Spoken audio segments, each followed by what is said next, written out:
नमस्कार, नया दृष्टिकोण न्यूज चैनल में स्वागत है। मैं दीपक कुमार गुप्ता और हम बता दें आज सिवान के प्रतिष्ठित राजा सिंह कॉलेज के जो प्राचार्य हैं डॉक्टर अरुण कुमार सिन्हा सर, उन्हीं के पास हम लोग आए हुए हैं।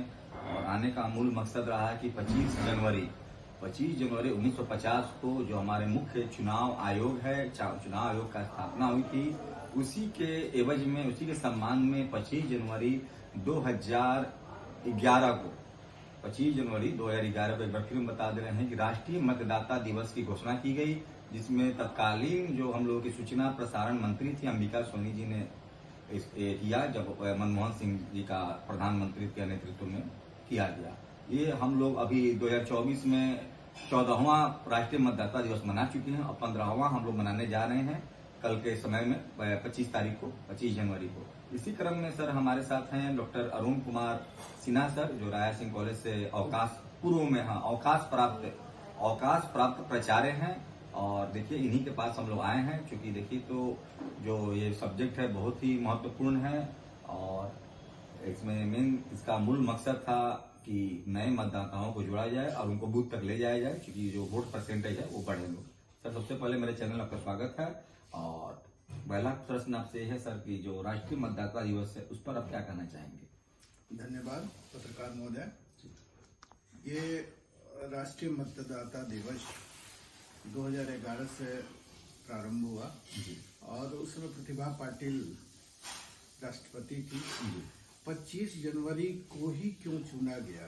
तो 25 जनवरी को इसलिए यह चुना गया तो उस दिन 26 जनवरी को हम लोग गणतंत्र दिवस मनाते हैं और ये जैसे ही संविधान लागू हुआ उसके पहले 25 जनवरी को ही राष्ट्रीय निर्वाचन आयोग की स्थापना हुई थी जी।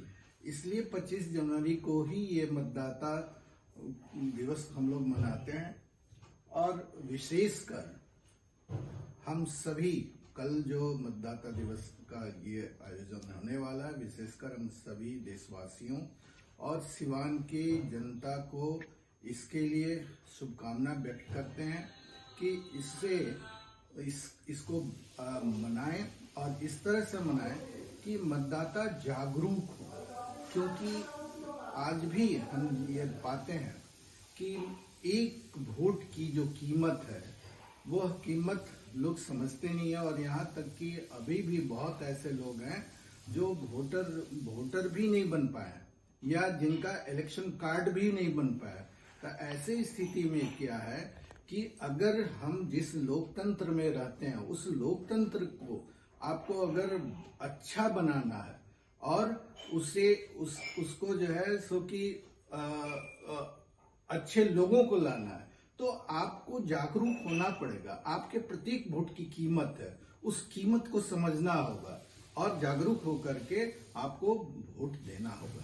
चलिए, जागरूक होकर वोट देना होगा, इसका मूल मकसद था अधिक से अधिक भारत सरकार द्वारा अधिक से अधिक युवा मतदाताओं को राजनीतिक प्रक्रिया से भाग लेने के लिए प्रोत्साहित करने के लिए यह स्थापित किया गया। और पहली बार 25 जनवरी 2011 को ये राष्ट्रीय मतदाता दिवस मनाया गया। लेकिन आज देखिए तो हम बिहार की जो स्थिति है किसी से छिपी नहीं है, चाहे लोकसभा चुनाव हो या विधानसभा चुनाव हो, 60% से नीचे ही वोटिंग रह जाती है। खासकर सीवान में देखिए तो 55, 52, 53 इससे नीचे ऊपर नहीं जाता है। लेकिन अन्य स्टेट में देखिए, पश्चिम बंगाल हो, हिमाचल प्रदेश हो, त्रिपुरा हो, वहां 80% से भी ज्यादा वोटिंग जाती है। यानी कहीं न कहीं वहां के जो मतदाता हैं जागरूक हैं और यही जागरूकता फैलाने के लिए हम लोगों ने इस कार्यक्रम का आयोजन किया।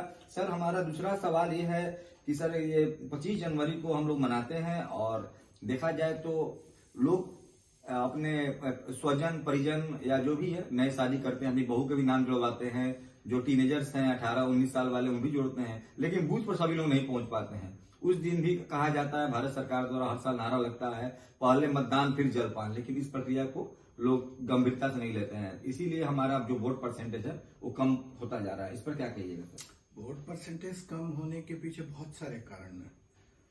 पहली बात तो ये है कि लोगों को लगता है कि हम अगर नहीं जाते हैं तो उससे क्या होगा, है ना। दूसरी बात ये है कि ये लोग समझते हैं कि ये हमारे पार्टी का नहीं है, हम किसको वोट दें, हमारे जात बिरादरी का नहीं है। तीसरी बात है भय।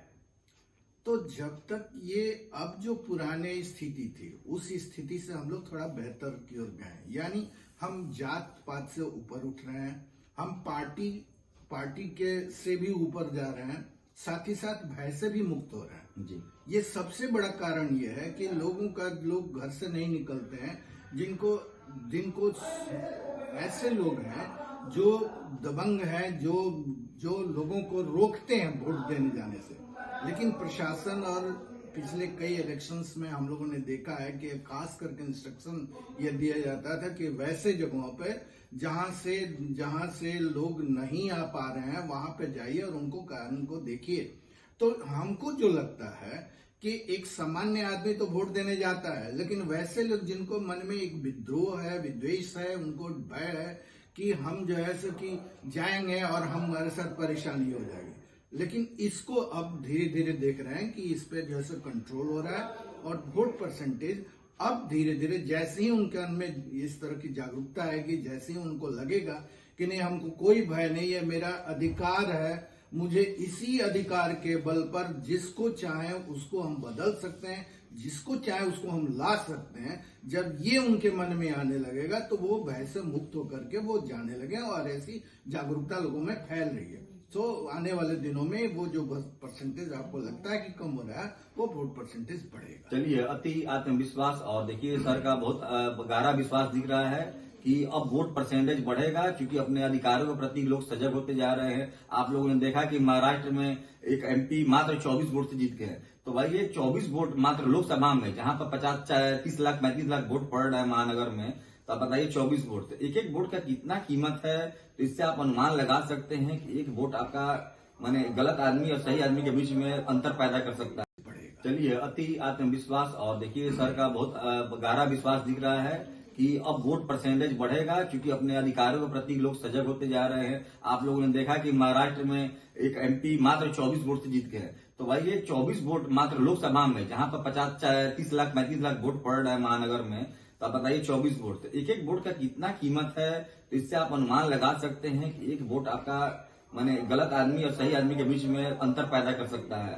तो इसको जागरूक आपको होना पड़ेगा और कहीं न कहीं अपने जो मताधिकार का प्रयोग है, देखिए बिल्कुल ही निःशुल्क होता है। अभी हम लोगों ने सर्वे पढ़ा था पेपर में, टाइम्स ऑफ इंडिया, कई बड़े बड़े पेपर्स में, एक वोट के पीछे जो हमारे मुख्य चुनाव आयुक्त है और मुख्य चुनाव आयोग है और भारत सरकार एक वोट के पीछे कितना रुपया खर्च करती है। तो हम लोगों ने देखा था कि लगभग 1100-1200 रुपया तक खर्च हो जाता है एक वोट के पीछे। लेकिन आप वो भी देने नहीं जा रहे हैं तो पैसा तो लॉस गया।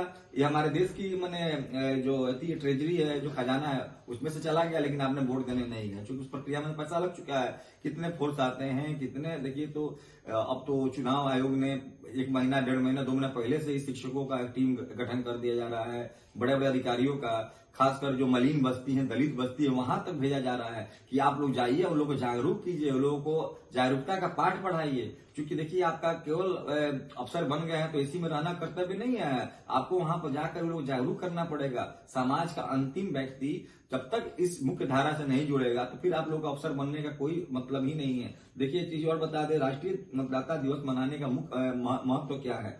एक मजबूत लोकतंत्र की बुनियाद में मतदाताओं की बड़ी भूमिका होती है। ऐसे में राष्ट्रीय मतदाता दिवस देश के नागरिकों को बेहतर लोकतांत्रिक भविष्य में भाग लेने के लिए प्रोत्साहित के लिए काम करता है। ये दुनिया का सबसे बड़ा लोकतंत्र है, इतना वोटर कहीं नहीं है। अब देखिए तो 140 करोड़ की आबादी में लगभग हमको तो लग रहा है कि 80 करोड़ से ज्यादा ही सर, 90 से भी ज्यादा के हैं, क्योंकि सर्वे निकला हुआ था। तो देखिए तो इतना बड़ा लोकतंत्र तो किसी दुनिया में नहीं है, सबसे मजबूत लोकतंत्र है। अगर उसमें 80% 85% भी और लोग वोटिंग कर रहे हैं तो देखिए आपका लोकतंत्र का जो ढांचा है, स्ट्रक्चर है, कितना मजबूत रहेगा। आपने ये भी देखा कि जो पिछला लोकसभा चुनाव 2024 में हुई तो कई देश के प्रतिनिधि यहाँ पर आए उस लोकतंत्र के वहां पर वो देखने के लिए। अमेरिका के भी थे, इटली के, फ्रांस के भी थे कि यहाँ भारत में जो चुनावी प्रक्रिया होती है, इतना बड़ा लोकतंत्र है, करोड़ों लोग वोटिंग कर रहे हैं, तो कैसे कर रहे हैं, और उन लोगों ने देखा, उसको फॉलो किया। सर आखिरी क्वेश्चन यही रहेगा कि एक बार मैंने आप खासकर जो हमारी माताएं बहनें हैं, क्योंकि अभी देखिए तो चूल्हा चौका के चक्कर में वो भी नहीं निकल पाती है, क्योंकि उस दिन पकवान बनाना शुरू कर देती है कि नहीं आज लोग कहती है मतदान है तो हम लोग कहीं जाना नहीं है, चलिए कुछ पकवान बनाया जाए, सबको खिलाया जाए। तो वो लोग पकवान बनाने के चक्कर में वो भी नहीं निकल पाते हैं और जो लोग खाने के चक्कर में वो भी समय को छोड़ देते हैं। उन लोग के लिए क्या आप ही करना चाहेंगे?